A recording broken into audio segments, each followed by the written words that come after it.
मंगलाचरण। मंगलम भगवान वीरो, मंगलम गौतमोगड़ी, मंगलम कुंद कुंदार्यो, जैन धर्मोस्तु मंगलम।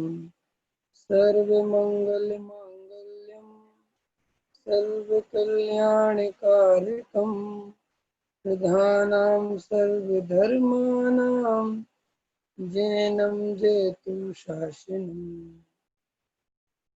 आत्मज्ञान ही ज्ञान है, शेष सभी अज्ञान। विश्व शांति का मूल है, वीतराग विज्ञान। वीतराग विज्ञान ही तीन लोक में सार। वीतराग विज्ञान का घर घर हो प्रसार। दशलक्षण महापर्व का पावन प्रसंग चल रहा है।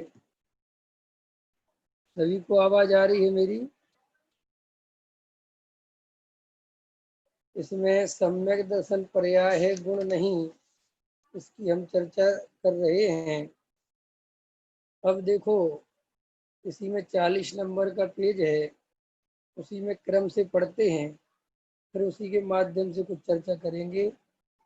आचार्य कुंद कुंद देव प्रवचन सार की 80वीं गाथा में कहते हैं कि मैं शुद्धोपयोग की प्राप्ति के लिए कटिबद्ध हुआ हूँ।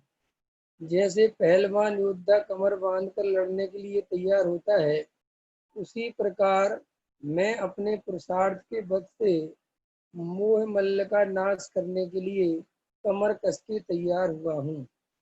मोक्ष अभिलाषी जीव अपने पुरुषार्थ के द्वारा मोह के नाश करने का उपाय विचारता है। भगवान के उपदेश में पुरुषार्थ करने का कथन है। वे स्वयं पुरुषार्थ के द्वारा मुक्ति को प्राप्त हो चुके हैं और जगत को भी पुरुषार्थ करने का उपदेश देते हैं। केवली भगवान ने तो सब कुछ जान लिया है कि कौन सा जीव कब मुक्त होगा और कौन जीव मुक्त नहीं होगा, तो फिर भगवान पुरुषार्थ करने की क्यों बात कहते हैं? प्रश्न भी बहुत सुंदर है, इस पर भी चर्चा करेंगे। उसके पहले जो अपन ने भी 4-6 लाइन पढ़ी हैं, इसकी चर्चा कर लेते हैं। आचार्य कुंद कुंद देव प्रवचन सार की 80वीं गाथा में कहते हैं, मैं शुद्धोपयोग की प्राप्ति के लिए कटिबद्ध हूँ। कौन कह रहा है? कुंद कुंद आचार्य क्या कह रहे हैं कि मैं शुद्धोपयोग की प्राप्ति के लिए कटिबद्ध हुआ हूँ। नोट करो बात गहराई से। कौन कह रहा है? कुंद कुंद आचार्य। क्या कह रहे हैं? शुद्धोपयोग के लिए मैं कटिबद्ध हूँ, जो स्वयं शुद्धोपयोग में है। क्या कुंद कुंद आचार्य देव शुद्धोपयोग में नहीं थे क्या? और अगर वे शुद्धोपयोग में थे तो फिर वो खुद ऐसा क्यों कह रहे हैं कि मैं साथ शुद्धोपयोग के लिए कटिबद्ध कमर कसता हूँ? ये तो बात वो उसको कहना चाहिए ना कि जिसके शुद्धोपयोग नहीं हो। अब आचार्य कुंद कुंद देव तो शुद्धोपयोग में रहते हैं, 6वां 7वां स्थान झूलते हैं, फिर वो ये क्यों कहते हैं कि मैं शुद्धोपयोग के लिए कमर कसता हूँ? इस बात पे गहराई से विचार करना। देखो भाई, जो शुद्धोपयोग का आनंद आचार्य कुंद कुंद देव ले रहे हैं, जो 3 कसाय चौकड़ी के भाव में जो उनको आनंद बरत रहा है, और वो 6वें गुण स्थान में जब संजुलन कसाय का तीव्र उदय होता है और जब वो शुभोपयोग की आग जलती है, तो वो जो शुद्धोपयोग का आनंद है वो चला जाता है। और उस शुभोपयोग की आग में जलते हैं, तो ये शुभोपयोग में आके लिख रहे हैं कि मैं शुद्धोपयोग के लिए कमर कसता। समझ में आया कि नहीं आया? शुद्धोपयोग में नहीं लिख रहे हैं, क्योंकि शुद्धोपयोग में तो लिखने का भाव ही नहीं आता। जब लिखने का भाव आ रहा था तब उनका शुभ उपयोग था। और शुभ उपयोग में इतनी तकलीफ हो रही थी, इतनी जलना हो रहा था कि ये ख्याल में आएगी। सब आप और लोग आज वर्तमान में जो हम लोग एसी वगैरह में रहते हैं और एसी की जो ठंडक होती है और जब बाहर निकलो तो कमरे के अंदर गर्मी होती है बहुत ही, तो कैसा लगता है कि जब स्वर्ग से नरक में आ गए हों। तो जरा सा कोई काम भी पड़ता है ना लोगों को बाहर, तो जल्दी निपटाने की सोचते हैं और वापस अंदर आने की सोचते हैं। तो वो कुंद कुंद का भी एसी और नॉन एसी डिपार्टमेंट है, उनका जो शुद्ध उपयोग है वो एसी है और जो शुभ भाव है वो नॉन एसी है। अभी ट्रेन में भी कभी आपने सब सफर करते ही है, हम ट्रेनों में भी अपन एसी कोच में जाओ और फिर नॉन एसी में, तब पता चलता है कि अरे बहुत तकलीफ है। ऐसे ही आचार्य कहते हैं कि वास्तव में हमें ये शुभोपयोग भी इतनी तकलीफ दे रहा है कि मैं शुद्धोपयोग के लिए ही रात और दिन पुरुषार्थ करने में लगा हूँ। अब मजेदार बात यह है कि उनको शुभोपयोग तकलीफ दे रहा है और हमें तो ना अशुभोपयोग तकलीफ दे रहा है, ना शुभोपयोग तकलीफ दे रहा है, ना घर गृहस्थी की झंझटें लग रही हैं। तो इसका कारण क्या है? इसका मात्र कारण ये है कि अभी हमने शुद्धात्मा का स्वाद नहीं चखा, हमने निर्विकल्प आत्मा की अनुभूति नहीं करी, हमने अतीन्द्रिय आनंद को नहीं भोगा। अगर हम अतीन्द्रिय आनंद को भोग लें तब हमें पता चले कि ये कसाय कितनी आकुलता रूप है। ऐसा समझ लो कि जिस आदमी ने कभी छाया देखी नहीं, जिस आदमी ने कभी ऐसी देखी नहीं, जिस आदमी ने कभी आनंद ठंडक का लिया नहीं, वो तो गर्मी गर्मी में रहा, उसे क्या पता कि ठंडक क्या होती है, उसका आनंद क्या है। तो ऐसे ही वो तो वहीं उसी गर्मी में खोजता फिरता है सुख को। ऐसे ही हम सबको जो नीकसाय भाव है, जो ज्ञायक भाव है, जो कसाय से रहित अपना त्रिकाली ध्रुव भगवान आत्मा है, जो शुद्ध उपयोग है, जो शुद्धात्मा है, उसकी कभी अनुभूति नहीं हुई, कभी उसकी वो दृष्टि नहीं गई, कभी उसके श्रद्धा नहीं हुआ, कभी उसकी प्रतीति नहीं हुई, और मात्र इन संयोगों में ही दृष्टि पड़ी रही, इन कसायों को ही अपना माना, तो वहीं पर जीव ने अपने को छोटा बड़ा हार जीत इनमें ही लगी रहे। देखो भाई, वास्तव में धर्म क्या है और धर्म का मार्ग क्या है? देखो, हम धर्म की जितनी भी चर्चा करते हैं अथवा सुनते हैं और या हमने सुनी है, वो अधिकतर चर्चा नेगेटिव चर्चा होती है। ये मत करो, वो मत करो, ये छोड़ो, वो मत खाओ, वो छोड़ो, घर गृहस्थी छोड़ो, जंगल चले जाओ, ये पति पत्नी मकान दुकान संयोग सब शत्रु हैं, ये सब वो है, सब ये ठगों की वो है ना, ठगों की टोली है। हमने इसी तरह की बातें सुनी है, लेकिन वास्तव में इन बातों से बहुत नुकसान होता है। ठगों की टोली कोई है ही नहीं, कोई जीव किसी को ठगता ही नहीं, कोई किसी का अच्छा बुरा करता ही नहीं। वस्तु का स्वरूप तो ऐसा है। देखो भाई, हम और आप ये नहीं समझ पाते। कल भी अपन ने इस स्वरूप पे चर्चा करी थी कि मिथ्यात्व ही असली बाधा है संसार में और मोक्ष में, और कुछ नहीं है। देखो, स्त्री पुत्र मकान दुकान संयोग, ये वास्तव में सब 6 द्रव्यों का समूह है। उद्गल है और जीव है। अब पत्नी नाम का तो कोई पदार्थ है नहीं, संयोग नाम का कोई पदार्थ जो चल रहा है, उसमें हम जिस रूप में मेरा पुत्र है, पुत्र कहाँ है? वो तो आत्मा है और शरीर, उसका शरीर पुद्गल का पिंड है। अब आचार्य भगवंत कहते हैं कि अगर इस जीव को ये सम्यक ज्ञान हो जाए, बस इतनी बात समझ में आ जाए कि ये 6 द्रव्य हैं और सभी स्वतंत्र हैं और कोई किसी का कर्ता धर्ता नहीं है, सब अपने अपने में मग्न है, ख्याल में है ना, और इतनी बात इसकी श्रद्धा में बैठ जाए और मैं भी जीव द्रव्य हूँ, मैं भी किसी का कर्ता धर्ता नहीं हूँ, तो ये बात स्वरूप में जम जाए। देखो, हम आपसे कहते हैं, पंकज जी, सुनील जी, संजय भैया, इस पर्याय में हमें कितने दिन रहना है ये आपको और हमें पता है कि नहीं? इस पर्याय में हमें कितने दिन रहना है और जाना है, ये हमें पता है कि नहीं? कि ये हमें पता होते हुए भी हम इसको स्वीकार नहीं करते, इसका नाम मिथ्यात्व। देखो, आप क्या समझते हो कि आप रोटी खा रहे हो, घर गृहस्थी में रह रहे हो, इसलिए बंद हो रहा है? बंद इसलिए नहीं होता। अगर इससे किसी को बंद होता हो तो फिर कोई मोक्ष जाए नहीं, क्योंकि चौथे गुण स्थानवर्ती सभी के सभी घर में रहते हैं, पंचम गुण स्थानवर्ती भी घर में रहते हैं, तो फिर बंध कैसे होता है? आचार्य कहते बंध होता है मिथ्यात्व। और मिथ्यात्व क्या है ये समझना चाहिए। देखो, इस पर्याय में मेरा जन्म हुआ, मेरा जन्म हुआ माने इस पर्याय में आकर मैं आ गया किसी और पर्याय से।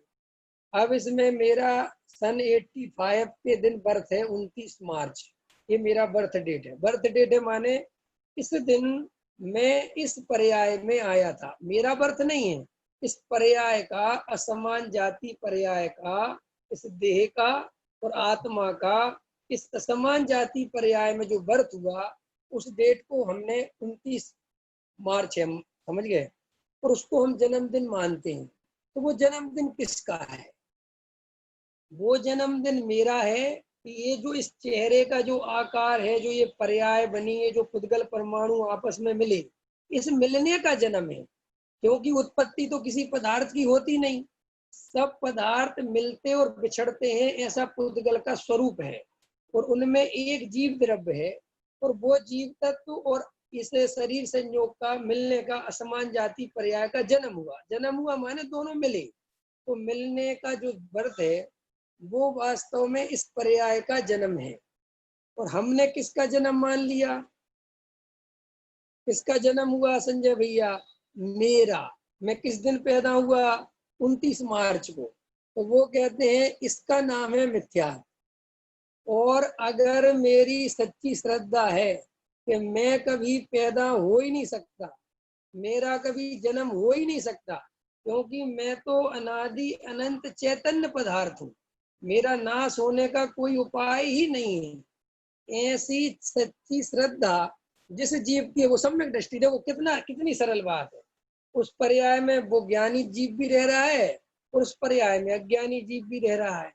अच्छा एक बात बताओ पंकज भैया, ज्ञानी हैप्पी बर्थडे मना सकता है कि नहीं? मना सकता है कि नहीं? लेकिन कोई हैप्पी बर्थडे मनाए तो हम तो उसे अज्ञानी सिद्ध करने में लग जाते हैं, अरे तुम किसका बर्थडे, जबकि बर्थडे मनाने से कोई ज्ञानी और अज्ञानी नहीं होता। ये बहुत गहराई से समझना एक एक बात। बर्थडे मनाने से कोई ज्ञानी अज्ञानी नहीं होता। अज्ञानी का लक्षण, अज्ञानी की कहाँ से स्थिति बनती है? तो उसकी मान्यता क्या है, उसकी दृष्टि क्या है। आपको और हमें ये चीज इसलिए पहचानना है कि हम सब भी जब तक ये बात नहीं पहचानेंगे कि सारा खेल अभिप्राय का है, क्रिया से कोई खेल नहीं है, परिणामों से भी कोई, क्यों? परिणामों की बात करेंगे तो परिणाम तो चौथे गुण स्थान में युद्ध लड़ने के भी होते हैं, 6 खंड जीतने के होते हैं, राजा महाराजा के बनने के होते हैं, शादी विवाह करने के होते हैं, और पता नहीं कितने कितने परिणाम, उनकी चर्चा कहाँ तक करें। और क्रिया की तो बात ही मत करो, ऐसी खीर खाते हैं कि 365 रसोई लगे हैं बनाने में, लेकिन वहां पे वो सम्यक दृष्टि है। तो प्रश्न है कि वो काय के दम पे सम्यक दृष्टि? प्रश्न समझ में आया पंकज जी? बहुत इंपॉर्टेंट क्लास होगी आज की। अब आपको इम्पोर्टेंट लगे नहीं लगे मुझे नहीं पता, लेकिन मुझे पता रहता है कि इम्पोर्टेंट होगी कि नहीं होगी। ख्याल में आए कि नहीं? कि भाई आप सिर्फ ये देखो कि चौथे गुणस्थान वाला, ये भाषा है शास्त्रों की, तुम इस भाषा को थोड़ा कम पकड़ा करो, सिर्फ अपन ज्ञानी और अज्ञानी पकड़ो। कि कोई भी जीव ज्ञानी है तो क्या कारण है, और कोई जीव अज्ञानी है तो क्या कारण। ये बात आपको होना दिमाग में आनी समझनी चाहिए। आज के स्वाध्याय में क्लियर करो कि ज्ञानी और अज्ञानी किसी क्रिया से नहीं होता, ज्ञानी और अज्ञानी किसी परिणाम से नहीं होता। इस आप थोड़ा हमें आगम से सुनाओ। तत्वार्थ श्रद्धा नाम सम्यक दर्शनम, ये उमा स्वामी आचार्य कह रहे हैं। आत्म श्रद्धानम सम्यक दर्शनम, स्वपर का भेद विज्ञान सम्यक दर्शन, देव शास्त्र गुरु का सच्चा श्रद्धान सम्यक दर्शन। माने सम्यक दर्शन का अर्थ ही होता है श्रद्धान। सम्यक दर्शन का अर्थ ना तो परिणाम होता है, सम्यक दर्शन का अर्थ ना कोई क्रिया होती है। फिर भी देखो मजेदार बात, सम्यक दर्शन की परिभाषाओं में, मूल आगम में आचार्य भगवंतों ने सभी ने सम्यक दर्शन की परिभाषा श्रद्धान से रखी। कोई भी आचार्य ने क्रिया को सम्यक दर्शन कहीं नहीं लिखा, परिणाम को कहीं सम्यक दर्शन नहीं लिखा। उन्होंने तो कहा कि भैया आपका अभिप्राय क्या है, बस वो बताओ। तुम अगर शरीर संयोग कर्म कसाय बाला अपने को मानते हो, इनका कर्ता धर्ता अपने को मानते हो, तो मिथ्या दृष्टि हो, अज्ञानी। और अगर इनका कर्ता धर्ता अपने को नहीं मानते तो सम्यक दृष्टि। बस इतनी बात। उन्होंने कहीं ये नहीं लिखा कि तुम क्या करते हो क्या नहीं करते, दुकान चलाते हो कि कपड़ा बेचते हो कि क्या करते हो, कोई लेना देना नहीं। वो तो कह रहा है कि श्रद्धा का खेल है सारा।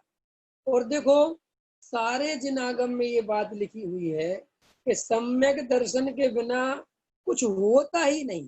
सम्यक दर्शन के बिना ना ज्ञान सम्यक ज्ञान होता है, ना चारित्र सम्यक चारित्र होता है। ये सबको पता है, और ये कोई विरोधी लोग नहीं मानते या नहीं, ये सब मानते हैं, क्योंकि मूल आगम की बात है। और ये मैं तो कहता हूँ ग्रंथों से भी जरूरी नहीं है, लोक में भी यही चीज है।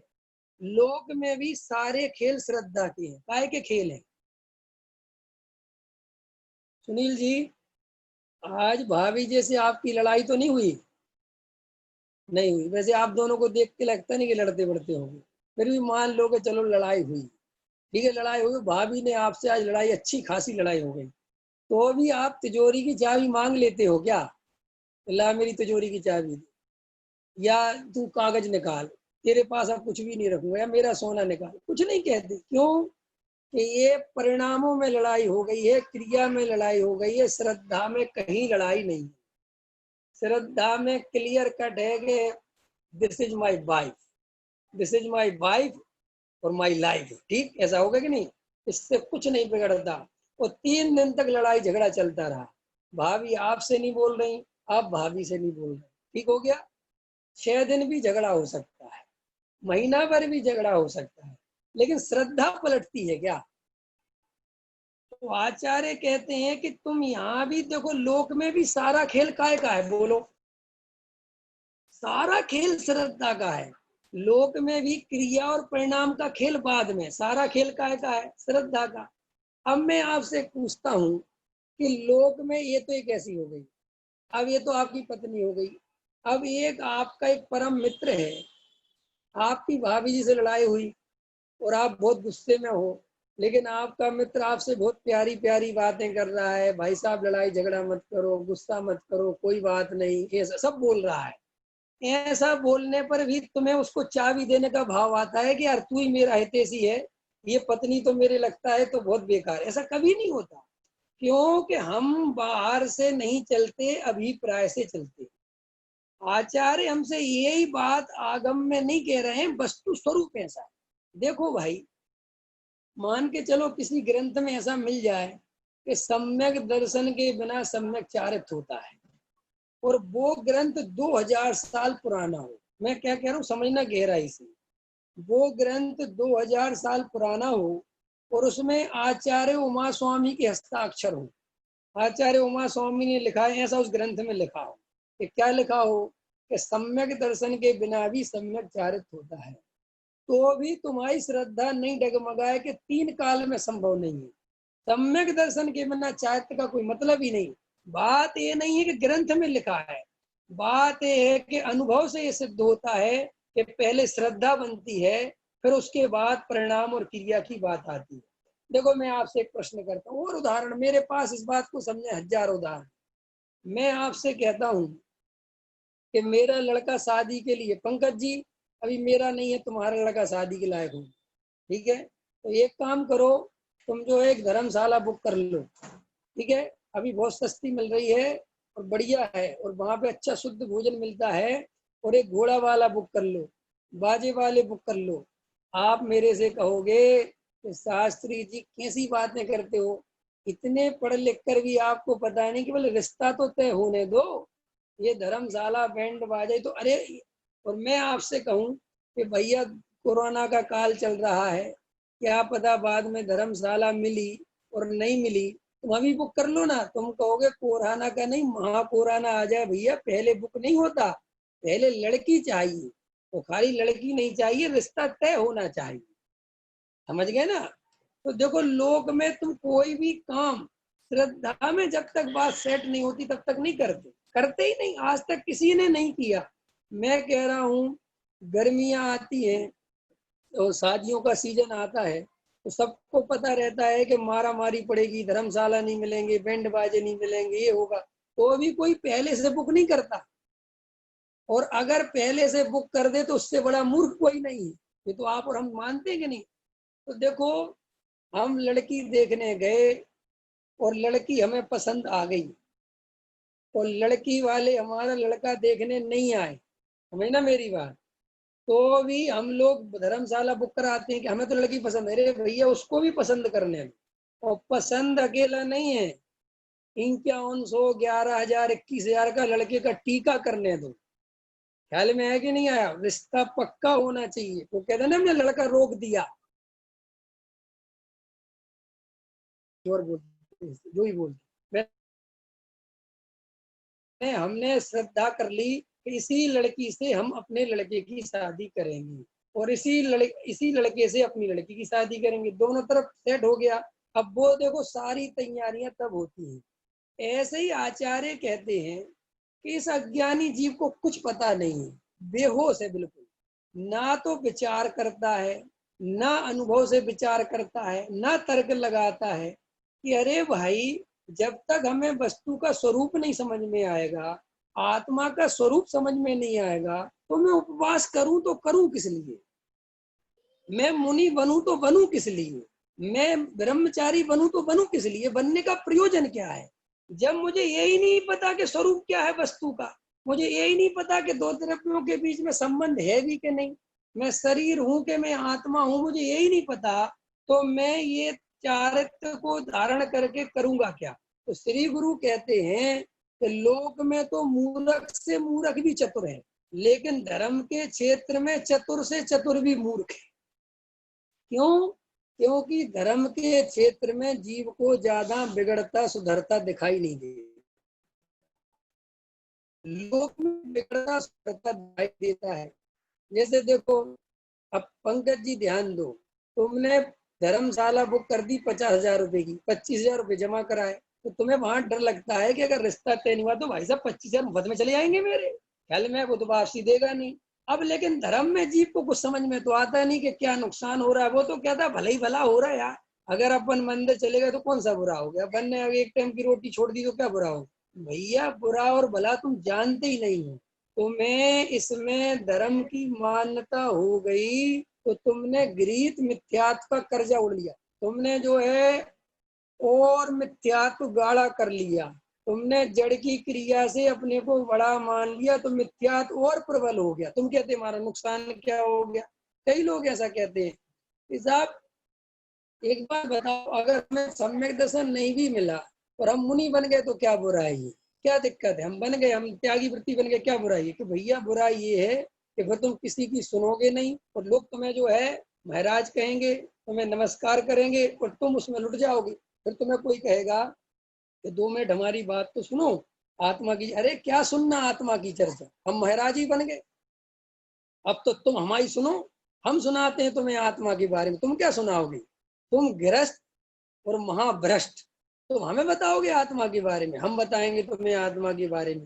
तो जीव को ये समझ में नहीं आता कि ये कितना नुकसान कर बैठा, ये तो बहुत ही नुकसान हो गया। क्यों? कि अब ये सच्चा धर्म सुनने के लिए भी राजी नहीं। ख्याल में आ गई बात, समझ में आ गई। इसलिए जिन लोगों को ये लगता है कि हम अशुभ से बच के शुभ में चले गए तो क्या हो गया, भैया अगर शुभ में तुम्हें धर्मात्मा समझ लिया लोगों ने और उसके भ्रम से तुमने भी अपने को धर्मात्मा समझ लिया, तो फिर तुम्हें ये समझाना बहुत भारी पड़ेगा कि जड़ की क्रिया से धर्म नहीं होता। नहीं समझ में आया?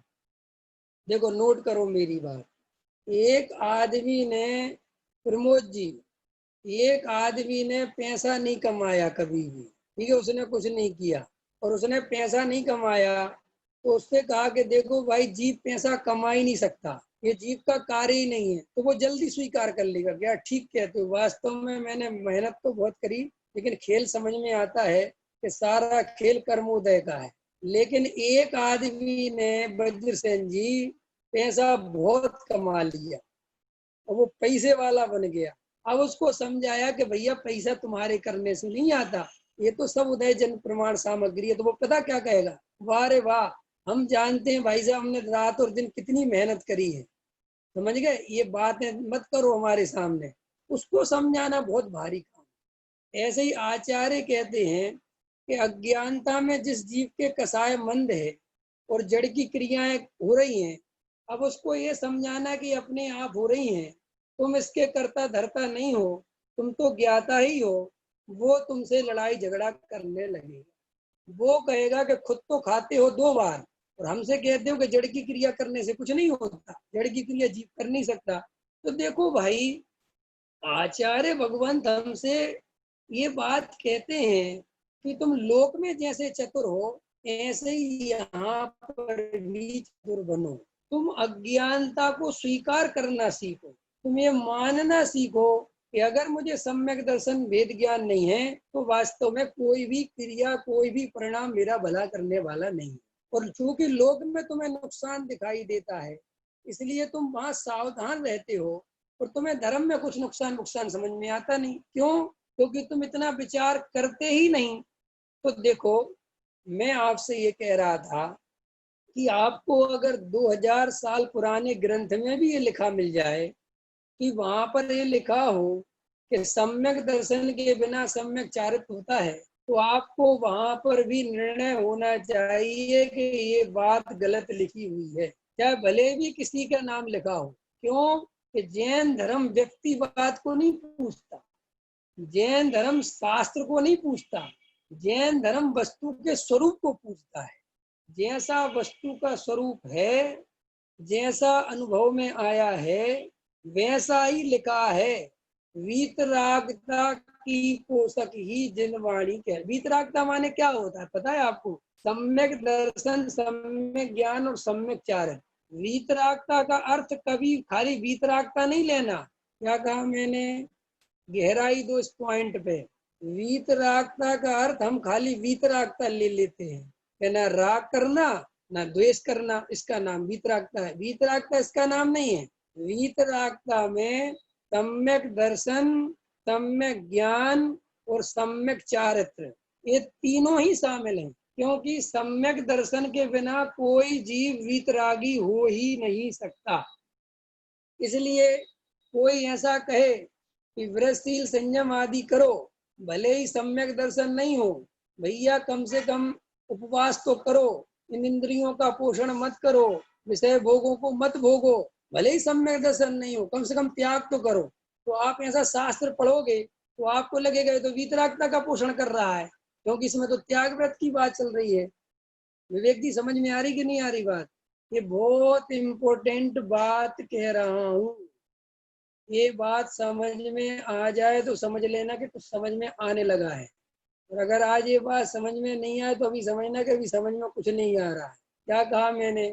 किसी शास्त्र में ये लिखा हुआ है कि सम्यक दर्शन के बिना तुम तो गृहस्थी संयम पालो, कुछ नहीं लगा भोगों में, तो समझ लेना ये अधूरी बात है और मिथ्या दर्शन का पोषण करती है। क्यों? कि सम्यक दर्शन के बिना व्रतशील संयम इत्यादि पालने से जीव का भला नहीं होता, निश्चित ही जीव का कर्तापन पुष्ट होता है, अहंकार पुष्ट होता है। ख्याल में आ रहा है संजय भैया, कर्रापुर वाले भैया? ख्याल में आ रही मेरी बात? पकड़ में आई? वीतरागता उसे ही होती है जिसे सम्यक दर्शन होता है।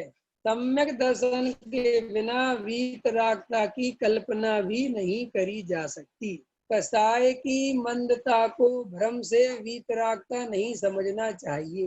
द्रव्यलिंगी मुनिराज इतनी कसाय मंद होती है, ना किसी से राग करते दिखाई देते हैं, ना किसी से द्वेष करते दिखाई देते हैं। अरे उनका शत्रु आ जाए और वो उनको बहुत उपसर्ग करे तो भी उसके प्रति उनको क्रोध नहीं आता है, किसी प्रकार का उनका राग बाहर में दिखाई नहीं देता है। 28 मूल गुणों को निरतिचार पालन करते हैं, फिर भी वास्तु स्वरूप क्या कहता है? ज्ञानी धर्मात्मा क्या कहते हैं? केवली भगवान क्या कहते हैं? केवली भगवान कहते हैं इस मुनिराज के अनंतानुबंधी क्रोध है, अनंतानुबंधी मान है, अनंतानुबंधी मायाचारी है, अनंतानुबंधी लोभ है। कितनी बड़ी बात। मैंने बाहर में कुछ दिखाई नहीं दे रहा है और केवली भगवान को उस जीव में अनंता क्रोध बंध मान माया दिखाई दे रहे हैं। कितना जोरदार है। तो श्री गुरु कहते हैं आप और हम गहराई से समझ लें कि तुम वीतरागता का स्वरूप सम्यक दर्शन के बिना कल्पना भी नहीं करना। पहले क्या निर्णय करना कि जब भी जीव को वीतरागता होगी प्रथम में प्रथम सम्यक दर्शन अनिवार्य है। सम्यक दर्शन हुआ, चौथा गुण स्थान हुआ, मिथ्यात्व गया, अनंतानुबंधी गई, तो अनंतानुबंधी के अभाव जन्य वीतरागता प्रकट हो गई। नहीं समझ में आया?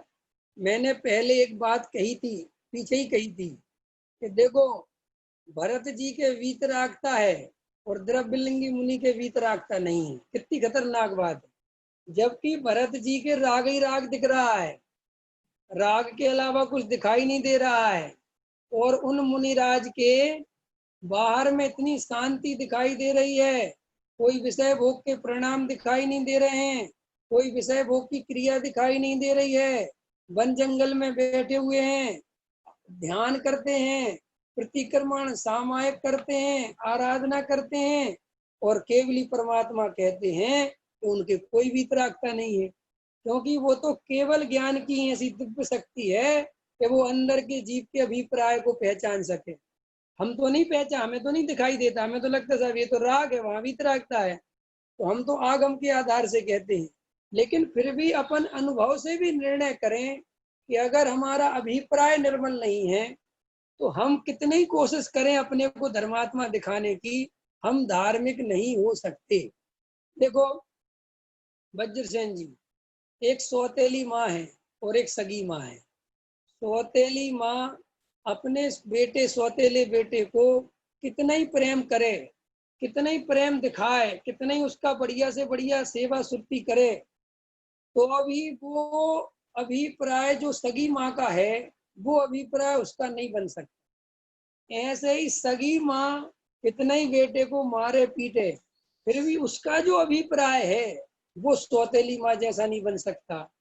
तो आचार्य भगवंत कहते हैं कि सम्यक दृष्टि वास्तव में तुम्हें बाहर से भले ही लड़ता झगड़ता राग द्वेष जो भी स्थितियां हैं घर गृहस्थी के हिसाब से वो सब दिखेंगी, लेकिन उसका जो अभिप्राय है वो अभिप्राय मिथ्या दृष्टि का मुनि व्रत धारण करके भी नहीं हो सकता।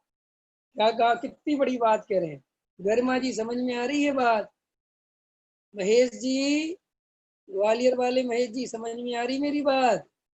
भैया सम्यक दर्शन के बिना, और सम्यक दर्शन क्या है इस पे अपन रोज चर्चा कर रहे हैं। मैंने जहां से चर्चा प्रारंभ की थी मैं वहीं पहुंचूंगा। कई लोग एक ऐसा तर्क करते हैं कि साहब मनुष्य जो भाव है इसमें लिखा है कि संयम होता है मनुष्य भाव में, ना तो देवगति में संयम है, न नरक गति में संयम है, और त्रियंच गति में भी वास्तव में वैसा पूर्णता संयम नहीं है। तो उसका क्या तर्क देते हैं लोग कि जो मनुष्य भाव मिला है इसमें जीव को संयम धारण करना चाहिए।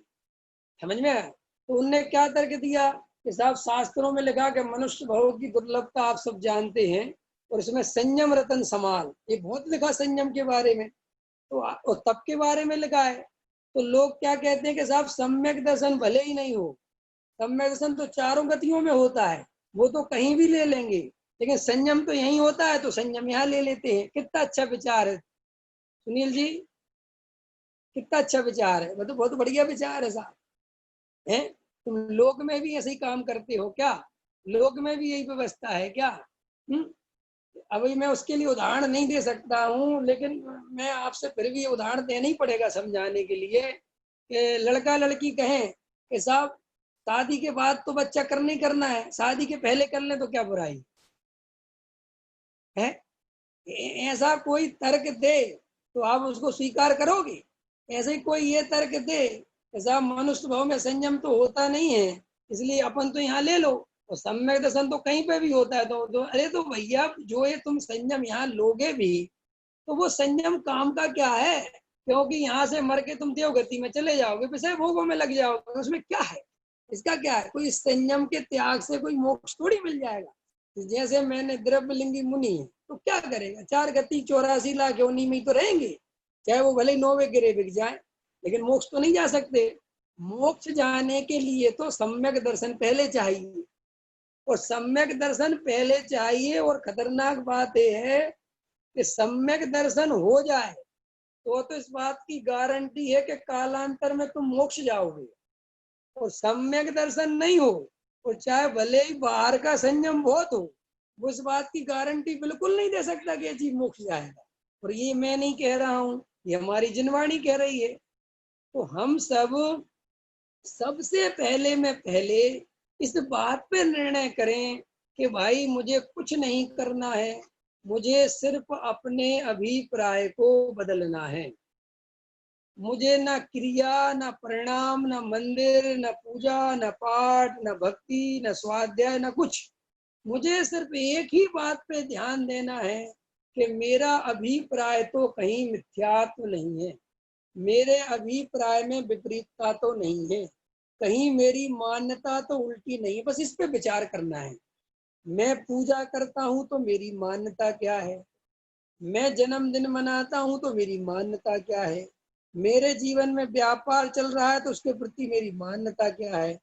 तो मैं तो इसका थर्मामीटर लगाना है।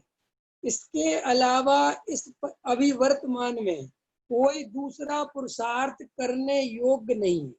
देखो भाई, कुंद कुंद देव शुद्धोपयोग के लिए कमर कसे चलेगा, क्योंकि कुंद कुंद देव ने मिथ्यात्व को जल मूल से उखाड़ के फेंक दिया।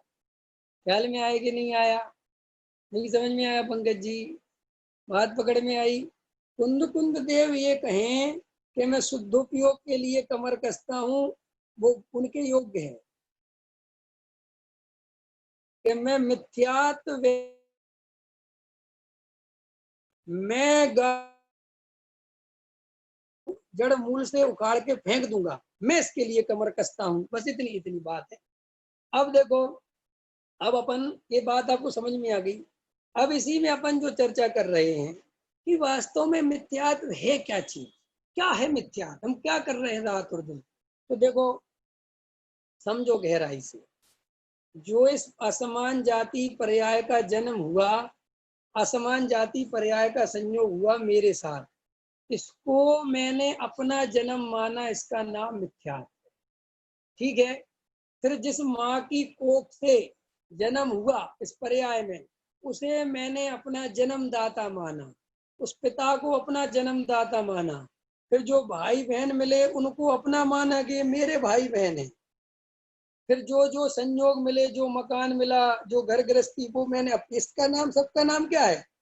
मिथ्या। और श्री गुरु कहते हैं कि जो इनको संयोग को संयोग रूप में जानता है, और ऐसी मान्यता जिसकी पक्की है, ऐसा श्रद्धान जिसका है कि ये शरीर मैं नहीं हूँ, इस शरीर से भिन्न मैं तो ज्ञान स्वभावी जीव तत्व हूँ। ये बात सुनने की नहीं है, ये बात कहने की नहीं है, ये बात समझाने की नहीं है, ये बात अनुभव करने की। ये हमें अनुभव में आना चाहिए कि ये शरीर मैं नहीं हूँ, ये काला गोरा मोटा पतला लंबा छोटा ये शरीर मेरा नहीं है, ये शरीर वाला मैं नहीं हूँ। ये बात परम सत्य है कि शरीर का संयोग मेरे साथ है। देखो बस जी, पॉइंट नोट करो, इस शरीर का संयोग मेरे साथ है, लेकिन मैं शरीर नहीं हूँ, मैं शरीर वाला नहीं हूँ। भले ही लोग मुझे काला गोरा कहते हैं, लेकिन मैं काला गोरा नहीं हूँ। लोग भले ही मुझे पैसे वाला कहते हैं, मैं पैसे वाला नहीं हूँ। मैं तो जीव हूँ। विवेक भैया, मैं कौन हूँ? जीव। तो लोग साहब इतने इतने मेरे बारे में परिचय देते हैं कि वे उनके परिचय हैं, वो मेरे परिचय नहीं है। वो उनका मेरे को पहचानने का अपना तरीका है, लेकिन वो मैं नहीं हूँ। विवेक भैया, मैं एक लड़का भेज रहा हूँ आपकी दुकान पे, आप कहोगे कौन लड़का? पीली शर्ट पहन रखी उसने, पीली शर्ट। पीली शर्ट वो लड़का है क्या बेचारा? तो मैंने उसको पीली शर्ट वाला लड़का बना दिया कि नहीं बना दिया? कि ये तुम्हारी पहचान है, तुम्हें ताकि उससे उसकी पहचान मिल जाए, तुम्हारा काम बन जाए। ऐसे ही इस मनुष्य भव में, इस असमान जाति पर्याय में मेरा नाम रख दिया गया। मेरा नाम मतलब इस देव और असमान जाति पर्याय में पहचान के लिए तो लोग मुझे कैसे बुलाएंगे कि साहब इसका नाम फलाना रख दो। अच्छा, दो नाम होते हैं ना बस जी, अपनी तरफ दो नाम होते हैं, इस तरफ दिल्ली में भी होते हैं लेकिन कम। अपनी तरफ पहले चल नहीं था, दो नाम पक्के थे। तो मेरा नाम घर का अलग है। वो पता क्यों होता था, उसका भी मुझे कारण पता है। पहले माँ बाप इतने होशियार नहीं होते थे जितने आज के होशियार हैं। आजकल के तो माँ बाप इतने होशियार हैं कि जब मेरे बेटे का जन्म हुआ तो मैंने बर्थ सर्टिफिकेट पर 2 घंटे बाद ही उसका नाम लिखवा दिया कि नाम लिख दो, यही रखना है। ख्याल में है कि इतने दिन पहले सोच लिया। और पहले के माँ बाप तो पैदा होने के बाद 6 साल तक भी नहीं सोच पाते थे कि नाम क्या रखना है। मजेदार बातें हैं ये सब चीजें, मजे है कि नहीं। तो मेरा भी नाम ऐसे ही था, घर में चिंटू मिंटू होते हैं सब, मेरा भी था। जब सच बात बता रहा हूँ, मैं नाम की भी समझने लायक व्याख्या है। और जब मैं 6 साल का हो गया, मैं छोटे से गांव में रहते थे, तो मेरे घर वालों को ये भी चिंता नहीं थी कि मैं स्कूल चला जाऊं। लेकिन वो लड़के जाते थे तो मुझे मन में लगता था यार मुझे स्कूल कोई भेजता ही नहीं, कोई कहता ही नहीं। तो मैं उन लड़कों के साथ भैया स्कूल चला जाता था। तो 2-4 महीने क्लास में बैठा। एक सर थे हमारे, उन हरिश्चंद्र नाम था उनका। उन्होंने कहा भैया तुम किसके लड़के हो और रोज आ जाते हो, नाम वाम लिखवाओ अपना। तो मैंने कहा अरे सर कैसे नाम लिखा जाता है, लिख दो मेरा नाम। हम तो ऐसे समझते थे। उन्होंने कहा नहीं नहीं, अपने पापा को लेके आ। तो हम अगले दिन पापा को लेके गए। तो उनने कहा क्या नाम है इसका। तो उनने कह दिया भैया मोनू। मैं लिख दो। अरे उनने कहा नहीं नहीं, ऐसा नाम नहीं होता, ये तो घर का नाम होगा, अब कोई और नाम बताओ। तो मैंने, मुझे आज भी याद है क्योंकि मैं बड़ा हो चुका था, मैंने कहा मेरा नाम विवेक लिख दो, मुझे विवेक नाम बहुत पसंद है। उस समय मुझे विवेक नाम किसी का सुना था तो बहुत पसंद है। तो अब बताओ, मेरा नाम ही मैंने रख लिया। अब जब मेरा नाम मैंने ही रख लिया और मैं उस विवेक में अपनापन करूं तो कितनी मूर्खता है। जबकि 6 साल पहले मुझे होश में मैंने नाम रखा है। और उसके पहले मेरी सत्ता थी कि नहीं, उसके पहले मैं था कि नहीं, कि 100% थी। इसमें तो किसी से पूछने की जरूरत नहीं है। तो आचार्य कहते हैं व्यवहार है, ये लोक व्यवहार है। ये कौन सा व्यवहार है, लोक व्यवहार। यहाँ पे एक नाम की जरूरत पड़ती है। अच्छा, पड़ती है कि नहीं विवेक जी। तुम 1000 आइटम बेचते हो, सबके नाम रख रखे कि नहीं रख रखे, जरूरत है। और उससे ज्यादा उसका कोई प्रयोजन नहीं, कोई लेना ही देना नहीं है। अब लोग अपनी अपनी चीजों के कुछ भी नाम रख देते हैं। अपन कहते हैं यार ये नाम कैसे रख दिया, अरे भाई पहचान के लिए रख दिया, इसका कोई मतलब नहीं बस। ऐसे ही तुम्हारी इस संसार में, इस पर्याय में, इन मनुष्यों के बीच में कोई पहचान चाहिए तो एक नाम रख दिया। अब मिथ्यात्व क्या है कि हम इस नाम में ही पागल हो गए। अब हमें कोई कहता है विवेक बुरा है तो विवेक परेशान, कोई कहता है विवेक अच्छा है तो विवेक खुश हो जाता है। ये सब मिथ्यात्व है। अंतर समझ में आया। और क्या है मिथ्यात्व, ये शरीर संयोग की चर्चा आ गई।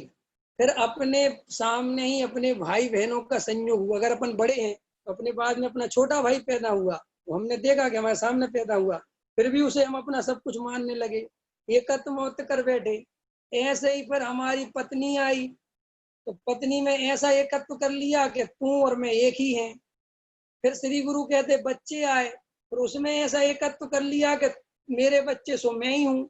ऐसा टोडामल जी साहब को पढ़ना, टोडामल जी साहब ने बहुत अच्छा वर्णन किया कि देखो मोह की महिमा।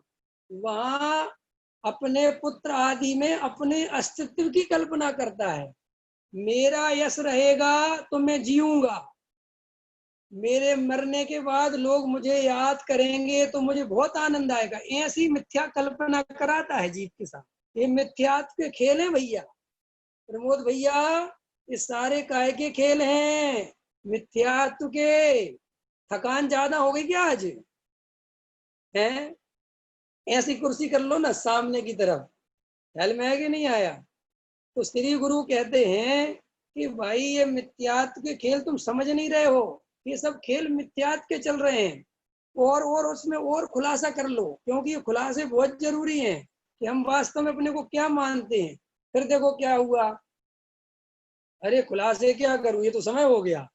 बस सेन जी ने अपनी घड़ी देखी, मुझे अपनी घड़ी देखनी पड़ गई, तो समय हो गया भाई। ख्याल में आया कि नहीं आया। अरे गहराई में विचार करो एक मिथ्यात्व की कितनी जड़ें फैली हुई हैं और हमें कुछ भी होश नहीं है कि हम क्या कर रहे हैं। देखो, ये संयोग के बारे में विचार करो, यश के बारे में विचार करो। देखो हमारे साथ क्या होता है, हमारे जीवन में हमारी एक अहंकार की पुष्टि के लिए हम पूरा जीवन लगा देते। देखो सुनील जी, इस पे विचार करो, 2 मिनट की बात है। आप भोजन कर रहे हो, ठीक है, आप भोजन कर रहे हो, तो आप इसको भी दिखाना चाहते हो कि मैं तो 2 बार करता हूँ भाई साहब, धर्म जड़ की क्रिया में है। अब देखना, इसमें भी अहंकार चाहिए। अगर नहीं कर रहे हो तो इसमें भी अहंकार चाहिए कि मैं नहीं कर रहा हूं। अगर हम पूजा कर रहे हैं तो हम इस बात के तर्क खोजते हैं कि क्या करेगा कोरोना, एक दिन तो है मरना, श्री गुरु को नहीं है छोड़ना। ख्याल में आया? ये तो है हमारी एक स्टाइल। और हम अगर नहीं कर रहे हैं तो हमारा दूसरा स्टाइल है, क्या रखा जड़ की क्रिया में, मैं स्वयं भगवान हूं, मैं बना बनाया भगवान हूं, कुछ नहीं होता ये। और हम क्या समझ रहे हैं कि हम बड़े अच्छे लोग हैं। आपको नहीं पता, ये सब अहंकार को पुष्ट करने के उपाय। हम किसी भी कीमत पर आई एम रॉन्ग ये स्वीकार नहीं करना चाहते। हम हर कीमत पर आई एम राइट, ये है अहंकार का असली खेल, ये है असली जड़। आपको पता है, अखबारों में हमेशा वे घटनाएं छपती हैं जो निगेटिव होती हैं, पॉजिटिव कुछ नहीं छपता अखबारों में। अखबारों में कोई किसी की हत्या कर देगा, फ्रंट पेज पे आएगा, फलाने आदमी ने फलाने आदमी की हत्या कर दी। एक और अगर किसी ने 10-50 मर्डर कर दिए हो तो वो और ज्यादा फ्रंट पेज पे आ जाएगा। और किसी ने प्राइम मिनिस्टर को गोली मार दी हो तो अभी विकास दुबे को सारी दुनिया जानने लगी, पूरे घर परिवार से, चाहे इतना अब्दुल कलाम के बारे में नहीं जानती हूँ। है ना मजेदार के नहीं? नहीं समझ में आया? ये दुनिया निगेटिव है, यहाँ पे हर चीज उल्टी चलती है तो लोगों को आकर्षण बढ़ता है। देखो, एक स्त्री पतिव्रता है, पूरे पति की सेवा करती है, और समझ लो 21 साल की 20 साल की उम्र में शादी हुई और 80 साल तक पति की सेवा करती रही बेचारी। कभी उसने कोई गलती नहीं करी, कोई अखबार उसकी फोटो नहीं छापेगा। कोई छापेगा सुनील जी? कोई नहीं छापेगा। लेकिन एक स्त्री घर छोड़ के भाग गई, तुरंत अगले दिन फोटो छप जाएगी।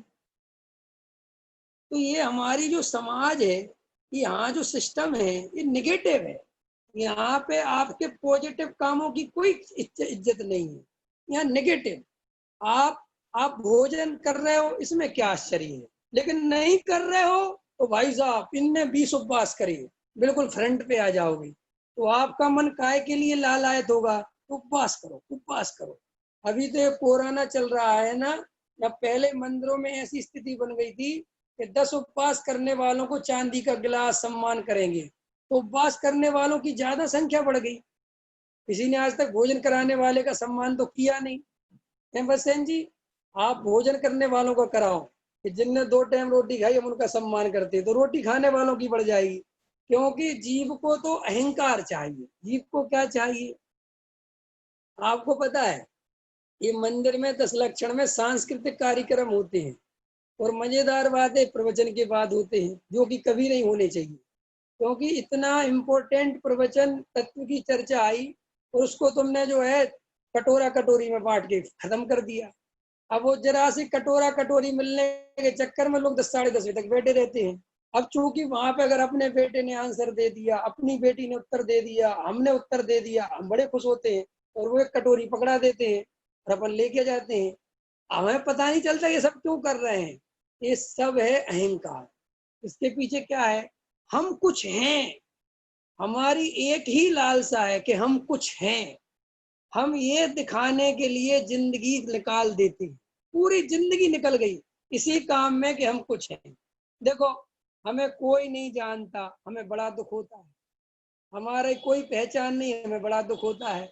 हमें समाज में कोई इज्जत नहीं देता, हमें बड़ा दुख होता है। जंगल में एक फूल खिला, क्या कह रहा हूं मैं? जंगल में एक फूल खिला, किसने देखा? जंगल में एक फूल खिला, किसने देखा? साहब किसी ने नहीं देखा। तो फूल को दुख हुआ होगा अपने खिलने का? मुनिराज जंगल में अंतर ध्यान लगाए हुए हैं और कोई नहीं पहचान पाया उन मुनिराज को। कोई उस जंगल में गया ही नहीं, उस तरफ कोई श्रावक गए ही नहीं, किसी ने नमोस्तु किया ही नहीं। तो मुनिराज को कोई दुख हो रहा होगा कि बताओ, मैं इतनी तपस्या कर रहा हूँ, मैं 50 दिन से तो नगरों में नहीं निकला, मेरे 50 उपवास हो गए, और कोई श्रावकों को कोई खबर है ही नहीं। जंगल वाला बाबा बन गया मैं और कोई श्रावक जंगल में आ ही नहीं रहे। ऐसा मुनिराज को कोई दुख होता है? और अगर ऐसा दुख हो तो क्या वो मुनिराज होता है? ख्याल में आया कि नहीं आया? हम सब गहराई से विचार करें कि हम सब क्या कर रहे हैं। हम पूजा करें तो लोगों को दिखाना चाहते हैं कि हम सब पूजा करते हैं। हम पूजा नहीं करें और कोई कहे साहब पूजा नहीं करते, तो हम इसके तर्क खोजते हैं कि पूजा करने में रखा क्या है। भैया तुम भी डूब रहे हो और वो भी डूब रहा है। और मजेदार बात क्या है, असली चीज क्या है कि भाई, ना मैं इसके तर्क खोजूंगा कि मैं क्यों कर रहा हूँ, और ना मैं इसके तर्क खोजूंगा कि मैं क्यों नहीं कर रहा हूँ। मैं तो ज्ञान स्वभावी आत्मा हूँ, इसका रसपान करूंगा। तो मैं मेरे बारे में जो सोचना है वो सोचू। ख्याल में आया कि नहीं आया? मेरे में ये जो हम दूसरों को सफाई देते फिरते हैं ना, वो इस बात की निशानी है कि हम अपने को गलत सिद्ध होना नहीं देना चाहें। ख्याल में आया नहीं आया? नहीं आई बात समझ में? सुरती बात समझ में आई कि नहीं? सुबोध जी बात समझ में आ रही है कि नहीं आ रही है? आज की चर्चा थोड़ी सी समझने लायक है। एक बात ध्यान रखो भैया, पूरा जीवन इसी में जा रहा है कि आई एम, मैं हूं, मेरी सत्ता है, मुझे देखो, मुझे देखो। लोग श्रृंगार कर रहे हैं, महिलाएं बाजार में श्रृंगार करके निकल रही, क्यों? कि मुझे देखो, मैं कुछ हूं। पुरुष जो है पैसा से अपनी बोली ले रहा है, 10 करोड़ की, कोई 20 करोड़ की, कोई कुछ बोलियां ले रहा है, कोई कुछ ले रहा है। अभी देखो, मैं आजकल जिनवाणी चैनल देख रहा हूँ, उसमें स्कीम चलती है, आपके परिवार का एक एक नाम दो, 1,000 रुपए सबका नाम बोलेंगे। तो लोग 10 लोग हैं तो 10,000 रुपए दे दिए, 10 नाम माइक में से बोल देते, वो खुश हो जाते। वो कहते हमारा पास चैनल पे नाम बोल दिया। जबकि सही बात बताओ, तुम किसी का नाम सुनते हो पास चैनल पे? किसका लिए आ रहा है? कोई किसी का सुनता ही नहीं, किसी को मतलब ही नहीं। लेकिन जीव स्वयं ही अपनी मान्यता से खुश होता है, जबकि सुनता वो ही है। उसका नाम बोला जा रहा है तो कौन सुन रहा है? ये मजेदार बात है कि नहीं? उसका नाम वही सुनता है ध्यान लगा के कि अब आप बोल रहे हैं, अब बोला जाए। कोई दूसरा नहीं सुनता, दूसरे को मतलब ही नहीं है। और वो क्या सोचता है कि सब सुन रहे होंगे। ऐसे ही अज्ञान में ये भव चला जा रहा है। ख्याल में आ रहा कि नहीं आ रहा? गहराई से विचार करो भाई, इस अहंकार के लिए जीवन मत लगाओ। क्या दिन है? तप माने क्या? उसका असली नाम होना उत्तम आनंद भोग रहे हैं जो बे उत्तम तपस्वी हैं। हमें तपस्वी के नाम पर क्या ध्यान आता है बच्चे सेन जी? तपस्वी के नाम पे हमें दुख याद आता है, जबकि तपस्वी के नाम पे सुख याद आना चाहिए। क्या आना चाहिए? नहीं समझ में आया विवेक जी? नहीं आया? मुकेश अंबानी के नाम पे क्या ध्यान आता है? सुख क्या दुख है? सुख याद आता है। वाह! है? और तपस्वी के नाम पे क्या याद आता है? बाहुबली, बेल चढ़ने वाले। नहीं? अच्छा, वो जिन पे बेल चढ़ गई थी वे बाहुबली थे कि जो अंदर में आनंद में झूल रहे थे वे बाहुबली थे? बताना जल्दी से। ये जिन पे बेल चढ़ रही थी शरीर पे, उन बाहुबली की याद आती है तुम्हें कि जो अंदर तीन कसाय चौकड़ी के भाव का मस्ती मार रहे थे, उनकी याद आती है। तुम्हें ये जड़े वाले बाहुबली याद आते हैं, इसलिए तुम्हें दुख दिखाई देता।